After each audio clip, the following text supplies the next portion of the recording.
अस्सलामु अलैकुम वरहमतुल्लाहि वबरकातुहू या अली अलैहिस्सलाम हज़रत।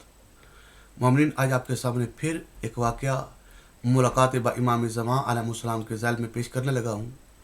इस वाक़े को अल्लामा बाकर मजरसी ने अपनी किताब बिहार अनवार में लिखा है और उससे लेके मौलाना मोहम्मद अली अमरोही जो इंडिया के हैं, उन्होंने अपनी किताब मुलाकात बा इमाम ज़मान अलैहिस्सलाम के पेज नंबर 242 से 243 पर लिखा है।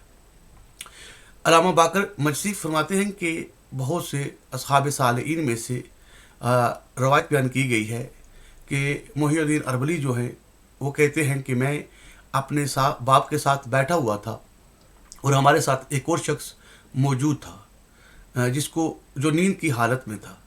उसे एकदम से ऊँघ आई और उसके सर पर जो अमामा था वो गिर गया। तो मेरे वालिद की नज़र उसके सर पर पड़ी तो मेरे वालिद ने क्या देखा कि उनके सर पर एक ज़रब का निशान है। तो मेरे वालिद ने उस शख्स से पूछा कि तुम्हारे सर पर जो ये ज़रब का निशान है ये कैसा है? तो उसने कहा कि ये सफ़ीन की ज़रब है। तो मेरे वालिद ने जैसे ही ये सुना तो कहा, भाई सफ़ीन को तो कई ज़माने गुजर गए और तुम इस दौर में मौजूद हो, ये कैसे हो सकता है?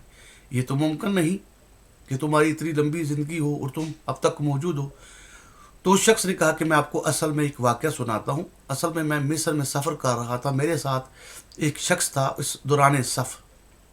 तो चलते चलते सफ़ीन की बात शुरू हुई तो वो नासबी था। उसने कहा कि मैं अगर सफ़ीन में होता तो अली अलैहिस्सलाम और असहाब अली अलैहिस्सलाम के ख़िलाफ़ में मैं तलवार लेके निकलता और उनसे जंग करता।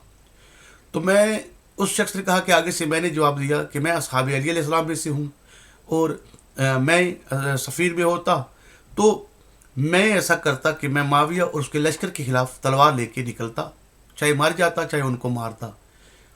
तो इस तरह बात करते करते वो मोमन कहता है कि मोहिउद्दीन अरबली कहते हैं कि मैंने कहा, वो शख्स कहता है कि क्यों ना ऐसा करें कि तुम भी मौजूद है और मैं भी मौजूद हूँ। तुम माविया की तरफ से है, मैं अली अलैहिस्सलाम की तरफ से हूँ, तो यहाँ ही फैसला कर लेते हैं। तो वो कहते हैं कि हमने तलवार निकाली और जंग करना शुरू कर दी। जंग करते करते इतने ज़ख्मी हुए कि ज़ख्मी हालत में ही मैं ज़मीन पर गिर गया और बेहोशी की हालत में था कि अचानक क्या देखता हूँ, एक घोड़ा सवार है, जो घोड़े पर है उनके हाथ में नेज़ा है। उन्होंने नेज़े की नोक से मुझे उठाया। जब मैंने देखा तो कहा कि तुम्हारे जिस्म पर ज़ख़म है। तो वो हस्ती जो है वो घोड़े से नीचे उतरी और उन्होंने अपने मेरे जिस्म पर जहाँ जहाँ ज़ख़म थे और उन ज़ख़मों पर हाथ रखा तो वो ज़ख़म उस ही वक्त जो है उनकी नामो निशान ख़त्म हो गई। लेकिन जो मेरे सर पर ज़रब है, इस ज़रब के बारे जब बात आई तो कहा इस निशान को रहने दो। जब कोई भी तुमसे ये पूछे कि ये तुम्हारे साथ ये निशान, ये तुम्हारे सर पर ये ज़रब का निशान कैसा है, तो कहना ये सफ़ीन का निशान है। तो इस तरह मोमिनीन वो वाक़या जो है मोहिउद्दीन अरबली बयान कर रहे हैं अपने वालिद से। तो इस वाक़या में यकीन आपको मालूम हुआ कि इस वाक़या में साहिब ज़मान अलैहिस्सलाम इमाम कायम आले मोहम्मद अलैहिस्सलाम, जैसा कि साबिक़ा वीडियोज़ में भी मैंने आपको बताया कि यही हस्ती कई हालतों में आती है और बहुत से मकामात पर इसी तरह जो बाकी वाक़यात हैं उनमें भी मैंने आपके सामने बयान फरमाया कि उसके अंदर भी यही मिलता है कि इमाम कायम आले मोहम्मद अलैहिस्सलाम घोड़े पर सवार होते हैं और हाथ में नेज़ा होता है। तो इसी तरह इस वाक़े के अंदर भी वो घोड़ा सवार जो है वो आके इस अपने मोमन की मदद करते हैं और फिर वो मोमन कहता है कि थोड़ी देर मुझे कहते कि तुम यहाँ रुको, और अचानक से मेरी आंखों से गायब हो जाते हैं। फिर थोड़ी देर नहीं गुजरती तो मैं क्या देखता हूँ कि उनके हाथ में वही मेरा जो दुश्मन था जिसके साथ मेरी जंग चल रही थी उसका सर होता है, वो आके मेरे सामने पेश करते हैं कि ये देखो ये वही दुश्मन है ना। तो कुरान की आयत है कि तुम अल्लाह की मदद करो, अल्लाह तुम्हारी मदद करता है। तो इस तरह ये देखो अल्लाह ने तुम्हारी मदद की है।